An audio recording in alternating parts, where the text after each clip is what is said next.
Saludos a todos, bienvenidos al canal, ¿qué tal? Se me ha hecho necesario continuar acerca de un video que se hizo en veces anteriores que fue acerca de los sensores. Se explicó acerca de qué son los sensores capacitivos, inductivos, en sí los sensores industriales. Todo sistema automatizado sabemos que consta de tres grandes cosas. Son los sensores, que son los ojos de un sistema, un controlador, como su nombre lo indica, es el que va a procesar las señales y las va a sacar mediante actuadores y preactuadores. Por eso vamos a ver esta parte, los actuadores y preactuadores. Me ha parecido muy interesante realizar esta parte porque básicamente estos son las cosas o los dispositivos que están haciendo el trabajo en un proceso. Vamos a ver un poco de fundamentos, ¿no? Que dice: el actuador es el elemento final de control que en respuesta al señal de mando que recibe actúa sobre la variable o elemento o el final del proceso. Un actuador transforma la energía de salida del automatismo en otra útil para el entorno industrial de trabajo. Básicamente lo que aquí dice es, por ejemplo, si yo quiero que se mueva una banda, por ejemplo una banda transportadora, tendré que activar un motor eléctrico para que esa banda empiece a moverse. Si yo, por ejemplo, quiero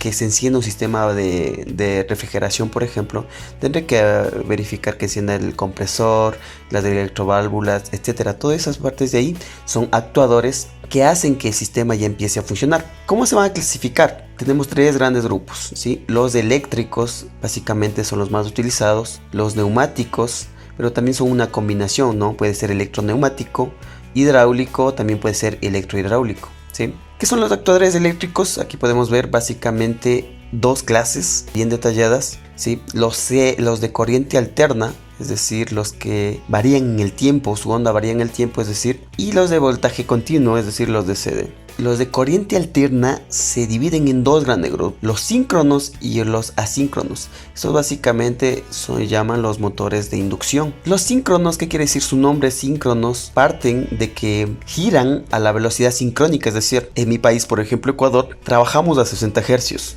¿ya? Y digamos que nuestro motor trabaja a 1800 RPM. ¿Qué quiere decir que es consíncrono? Quiere decir que a 60 Hz del motor va a trabajar exactamente el eje, va a rotar a 1800 RPM.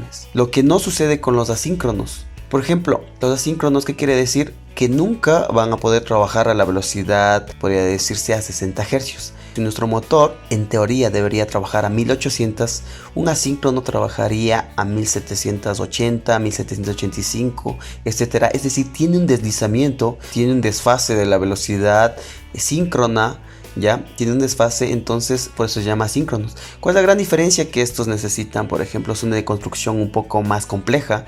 En cambio, los asíncronos, que son la mayoría de motores utilizados, es decir, la mayoría de motores de inducción, monofásicos y trifásicos, trabajan así, ¿no? Y es decir, su constitución para el arranque es muy simple y tiene gran torque y tiene muy buena estabilidad igual. Por ende, estos de aquí son los más utilizados. Y tenemos los de corriente continua, ¿sí? Estos ya no se utilizan mucho, estos ya prácticamente han sido suplidos por los de acá, ¿ya? ¿Por qué? Porque antes se necesitaba los de corriente continua porque eran excelentes, con un poco de electrónica se podía empezar a variar la velocidad. Pero ahora con la llegada, por ejemplo, de los variadores de frecuencia, prácticamente se puede variar la velocidad de un motor asíncrono y se puede hacer que varíe dependiendo, ¿no? Dependiendo si quiero que varíe a menos de la velocidad nominal, es decir, menos de 60 o más de 60 Hz. Por ende, los de CD ha bajado un poco, es decir, ya no son tan populares y ya no tienen muchas aplicaciones prácticas en la industria. Bueno, hasta donde yo he revisado y he visto. Tenemos igual un grande grupo a los que se denominan los servomotores, ¿ya?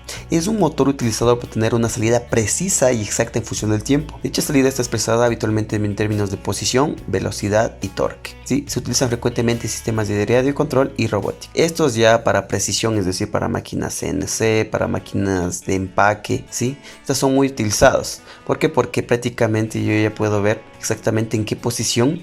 Esto viene con un encoder que se llama en la parte de atrás por lo general. Este encoder va a un controlador. Este controlador puede ir a un PLC, por ejemplo. Entonces el PLC le dice póngase tal posición. El controlador verifica la posición del encoder, hace el cálculo y pone la posición en la que desee, ¿sí? Prácticamente esto es un servomotor. Que es un motor paso a paso, igual estos también son aún muy utilizados, por ejemplo, en situaciones donde se desee accionamientos repetitivos, ¿ya? Que es un dispositivo electromecánico que convierte una serie de impulsos eléctricos en desplazamientos angulares discretos. Avanza en una serie de grados por eso se llama paso, dependiendo de sus entradas de control. Por ejemplo, si energizamos, así me dice, ¿no? 1, 1, la bobina 1, 1 y la otra está en 0, 0, arrancaría para acá. Si yo pongo energizo estos dos, arrancaría para acá. Si energizo estos dos, arrancaría para acá y así. Y entonces yo puedo posicionar a mi motor paso a paso en el lugar que yo desee, dependiendo igual de la aplicación. Los neumáticos pero muy igual utilizados, ¿sí? Este trabajo realizado por un actuador neumático por ser lineal o rotativo. El movimiento lineal obviamente se obtiene de cilindros o llamados pistones, ¿sí? Pero también proporciona el movimiento rotativo con variedad de ángulos. Bueno, esto es utilizando una cremallera. También encontramos neumáticos de rotación de continua, motores neumáticos. Vamos a ver en qué consiste. Ya, el lineal prácticamente, como decía, son los pistones. La marca más popular, por ejemplo, que ya he visto es la marca Festo, ¿sí? Muy resistente y muy buena, por supuesto. Es un cilindro neumático que consiste en un pistón en su interior que se desliza y transmite su movimiento al exterior mediante un vástago. Ya, los cilindros neumáticos, independientemente de su forma constructiva, representan los actuadores más comunes que se utilizan en los circuitos neumáticos.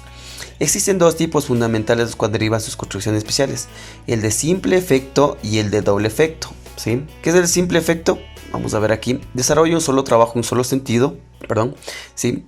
El émbolo se hace retornar por medio de un resorte, es decir, el aire solo va a ingresar por acá, se va a llenar, aquí podemos ver, ¿no? Ingresa por aquí el aire, se llena esta cámara. Una vez dice que el émbolo se hace retornar por medio del resorte interno, es decir, si se quita el aire, esto va a empezar a retornar automáticamente nuevamente. Por eso es de simple efecto. El de doble efecto prácticamente viene doble, ¿no? Viene dos entradas de aire. Digamos una entrada, dos entradas puede decirse, pero depende. Por ejemplo, si yo quiero que salga, entra el aire por acá, el pistón sale.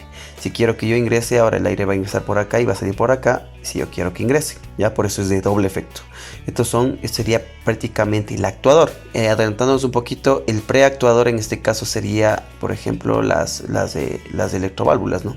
Sería un preactuador. Puede ser de tipo normalmente que está adentro, ¿sí? O normalmente que está afuera. Tenemos un actuador de giro limitado, es decir, son giros de paleta, es decir, solo giran hasta 270 grados. No se utiliza mucho, pero puede igual para aplicaciones donde se desee un poco de rotación hasta 270 grados, se puede utilizar, y donde se tenga, por ejemplo, aire, ¿no? Aquí mismo tenemos el de movimiento lineal, como dice su nombre. Aquí tenemos un pistón, podemos ver la entrada y la salida que puede mover. Una cremallera se mueve, se va a mover para acá o para acá, y entonces rotando para un lado o rotando para el otro. Y aquí vámonos a los preactuadores, muy importante esta parte de aquí. Estos son los preactuadores, como yo me estaba adelantando un poco. Por ejemplo, un pistón es un actuador, pero ¿cuál es lo que le hace activar prácticamente al pistón? Es una electroválvula. La electroválvula va a activar al pistón y este va a hacer el trabajo. Entonces la electroválvula va a ser un preactuador. Las más usuales son, por ejemplo, los relés y los contactores. Por ejemplo, tengo un PLC, tengo mi motor eléctrico. Directamente el PLC es imposible que yo le pueda hacer accionar directamente al motor.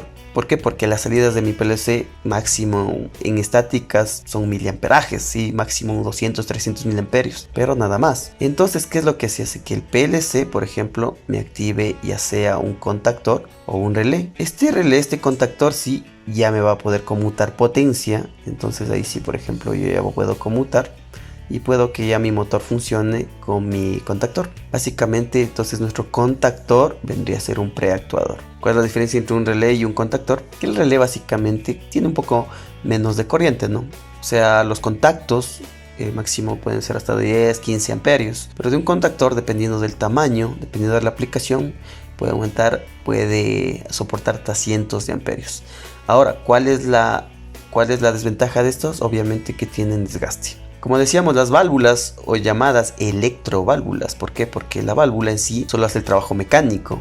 La electroválvula en conjunto con la bobina hace que adentro internamente la bobina haga que se mueva algo, que se mueva, digamos, un vástago, y la electroválvula actúe mecánicamente. Tenemos los relés de estado sólido. Estos son para dos grandes grupos especialmente. Bueno, yo lo he verificado así. Que es, por ejemplo, para motores. Puede decirse motores que van a estar arrancando continuamente. Es decir, en un determinado tiempo bien bajo, van a estar arrancando constantemente un motor. Entonces ahí sí yo puedo colocar un contactor, ¿no? Sí, puedo usar este contactor, pero por las veces que va a estar arranca para. los contactos se van a desgastar más rápidamente. ¿Por qué? Porque en los contactos obviamente se va a generar un arco, no siempre se va a generar un arco y entonces el contacto en una se va a dañar, lo que no sucede con el relé de estado sólido. Hacer como su nombre le indica, es ya parte, es electrónico, ¿no? Entonces no tiene ninguna parte móvil y obviamente va a poder realizar las conmutaciones prácticamente, va a ser infinitas las conmutaciones, pero que esté dentro del rango de la corriente nominal que soporta. Digamos que mi relé de estado sólido es de 10 amperios. Yo máximo podría llegar a esa corriente, no superar esta, porque si ya digamos le voy poniendo 12, 13, se puede aguantar, ¿no? Pero se va a ir sobrecalentando la electrónica y puede llegar a algún momento a dañarse. Entonces hay que tener mucho cuidado en eso, ¿no? Entonces, por ejemplo, una aplicación igual bien típica son para calentar resistencias, en donde, por ejemplo, nuestro controlador de temperatura acciona, por ejemplo, un SCR. Y ese SCR va a switchar una línea, por ejemplo, ¿no es cierto? La línea, y va a venir a una resistencia y este va a cerrar al neutro. Entonces este va a estar enciende, apaga, enciende, apaga, enciende, apaga cada cierto tiempo. Entonces si yo pongo un relé se va a activar o se va a acabar rápidamente, pero si yo pongo SCR y si está, como le digo, repito, la corriente en su nominal, entonces no habría ningún problema. Y por último tenemos nuestros variadores de frecuencia. En la antigüedad se utilizaban para variar la velocidad motores de continua, pero fueron ya reemplazados con motores eléctricos de inducción asíncronos. ¿Cuál era la desventaja de ellos? Que solo funcionaban a 60 Hz y a su velocidad nominal, dependiendo del número de polos. Pero si yo deseaba variar la frecuencia, debería utilizar únicamente, por ejemplo, cajas mecánicas, o como decía, utilizar otro tipo de motor. Pero con la llegada de la electrónica hubo puede decirse, se marcó un antes y después para la parte de variación de velocidad, e ingresaron estos que se llaman variadores de frecuencia. Como su nombre lo indica, va variando la frecuencia de trabajo de un motor eléctrico. Todos sabemos que un motor eléctrico, por ejemplo, dependiendo de su frecuencia, varía la velocidad. Entonces esto por electrónica hace que yo pueda bajar la frecuencia. Digamos, si funciona a 60 Hz, yo puedo bajarle a 50, 40, 30, 20, ¿sí? O también subir, ¿no? 70, 80, 90, dependiendo ya de mi aplicación y dependiendo también ya hasta qué máximo yo podría subirle. Pero por general es hasta 100, 90, 100 Hz puede trabajar casi sin problema, como le digo, dependiendo de la aplicación. Entonces un variador de frecuencia básicamente es eso, ¿no? Va variando la velocidad y manteniendo, por ejemplo, en función al voltaje y en función al torque que yo deseo. Muy bien, eso sería todo.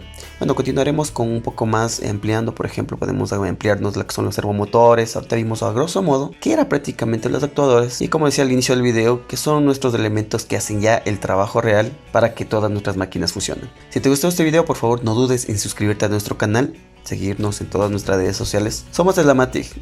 Nos vemos en la próxima.